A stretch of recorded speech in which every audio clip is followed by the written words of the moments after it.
Yes, ndagusuhuje kandi ndakuramukije mu nshuti yanjye mu by'ukuri nizere yuko umeze neza cyane, nizere yuko aho uherereye hose ukaze ibintu bikomeje bigenda neza cyane kabisa, ukomeje kurindwa n'ubuntu bw'Imana kandi imigisha yayo ikomeje kukubaho myinshi cyane.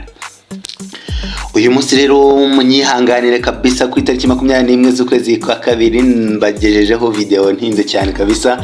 Habayeho utundi tugahunda twinshi cyane dutuma umuntu abura akanya, ariko ntago nabibagirwa. Ndavuze ntireka nibete ahantu ngira akantu katoya kabisa mbafatira katarenze iminota 8, ariko ntimuze kubuviramo aho kabisa cyangwa ngo muburanirwe kandi twinjiye muri weekend. Akakanya rero ndagira ngo dukora ka video gatoya, ariko by the way ntago nibagiwe ko a groupe ya VIP yo n'ubutungubu rwose tuba tumeze nkaho tutakoze tayari ticket yo yamaze kugeramo kabisa.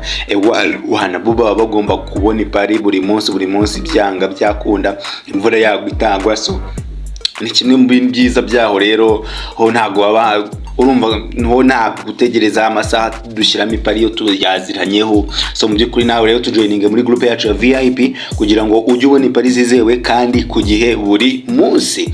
Hanyuma reka nanone dushimire uyu muntu wacu wagerageje ku munsi w'ejo kabisa kuza gukina muri fora ibitego biribuze kuba biboneka mu mukino. Yitwa Janvier Niyonkuru, ati 3-2 home team to win, ubwo kwa hari kuri match ya FC Porto na match ya FC Porto na match na AS Roma kabisa.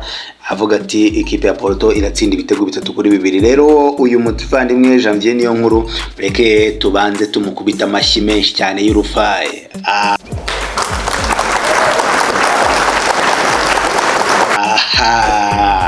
Ibyo tubivuyeho rero uwo munyamahirwe turamubwira yuko ugomba kutwandikira kuri ya nimero yacu duhora dutanga umunsi ku munsi. Iyi ngiyi ni nayo ucaho ukatubaza ibijyanye na groupe ya VIP, ngo ese bisaba amafaranga ngahe, bisaba iki kugira ngo mba joininge, maze ubundi ukatujoininga kabisa. Nawe rero aze kutwandikira tubwire ko ari we, maze ubundi tubashe kuba tudiringa ibijyanye n'ibihembo bye. Mace twateguye uyu munsi noneho muri buze kutubwira uburyo ishobora kuza kuba irangira. Iraza kuba iri mu gihugu cya Saudi Arabia muri champion yaho yitwa Saudi Pro League.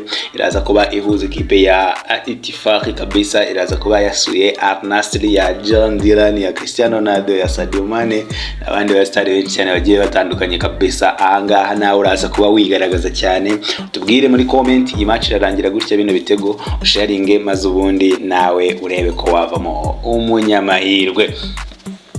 Reka tuzamuke cyane rero n'umundi rero uyu munsi duhere muri nkuko mubimenyereye iyo bigeze ku wa gatanu duhera mu gihugu cy'Ubwongereza tukareba ese nizihe fixtures zihari, ese urutonde rwa champion rumeze gute ku munsi tugiye kurebaho kabisa. Nyuma y'umunsi urangiye tukavuga tuti se nizihe mpinduka zishoboka kabisa, na aya equipe ashobora kujya mu bihe bibi, na aya equipe ashobora kuba yakwimuka kabisa.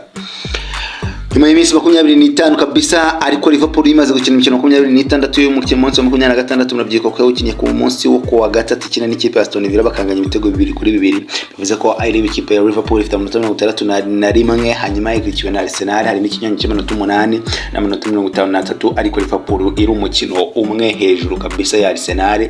Nottingham Forest ifite amanota 87 ni ya gatatu, Manchester City 88 ni ya kane, Bournemouth 83, Chelsea 83 nayo izo ni ya gatanu ya gatandatu.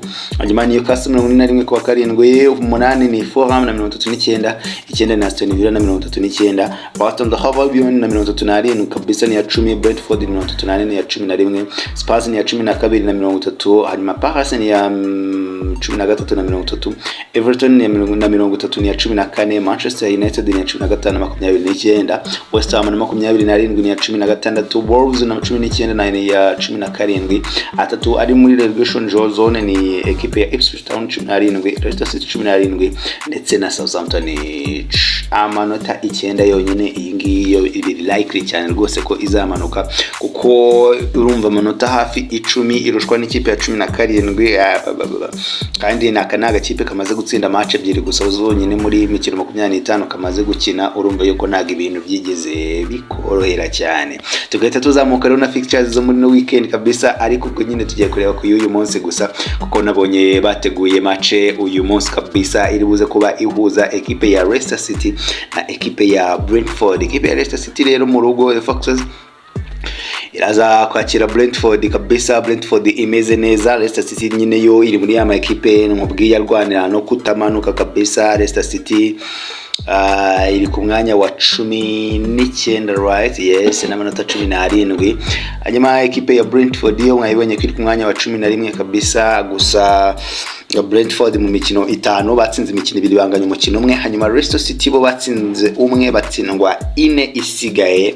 Leicester City kandi nago wavuga ko barimo bitwara neza cyane kuri ikipe ya Brentford, kuko umukino ubanza ikipe ya Brentford yari yabarashe ibitego 4-1. So urabona muri umwanya mwiza wo kugabanya ikinyuranyo, ariko kuvuga ngo barareza kuri resista ntibatsindwe byo byaba ari ibisazi kabisa. Iyi match rero ndaza ko ngusaba ko Brentford iribuze kujya gutsinda umukino cyangwa se ikahunganya.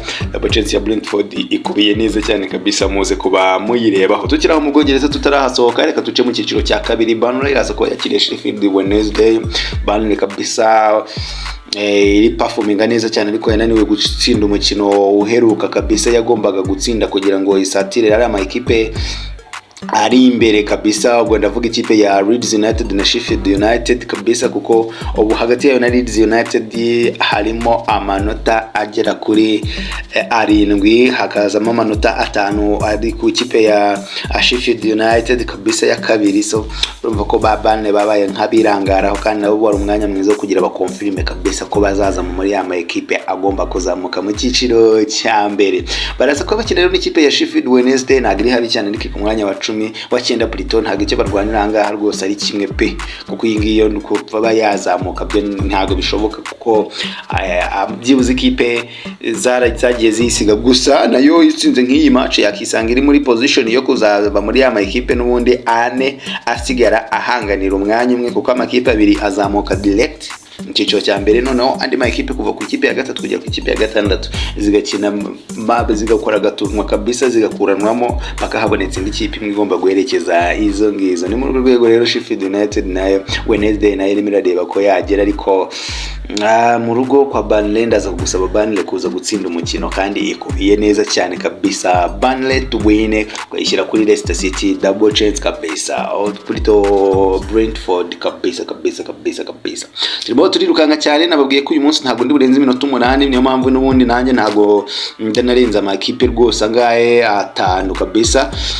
Twagiye mu gihugu cya Saudi Arabia, n'ubundi turi kwirukanga cyane. Ikipe ya Nasri kabisa iraza ko yakiriye Itifaq FC kabisa muri form zaka kanya kabisa. Ekipe ya Al Nassr kabisa irimo na performinga neza cyane, kuko bafite intsinzi zigera kuri 83% mu mikino nk'ibyuzi 6 baheruka gukina muri Saudi Pro League, mu Rwanda championnat y'igihugu cya Saudi Arabia, kubera ko muri izo match 6 banganyije match imwe, izindi 5 zose babasha kuba bazitsinda. Ikipe ya Itifaq FC ariko nayo yatsinze match 3 kabisa, itsindwa 2 inganya umukino umwe mu mikino 6. Urumva ko ntago bahagaze nabi, ariko kubijyanye na head to head cyangwa se kwakunda ama equipe yaba yahuye, ikipe ya Nasr yatsinze imikino 3 banganya imikino 2, maze ubundi Itifaq FC itsinda umukino umwe. Umwanya bahagaze muri position kabisa muri league, ikipe ya Nasr iri ku mwanya wa 3 n'amanota 48.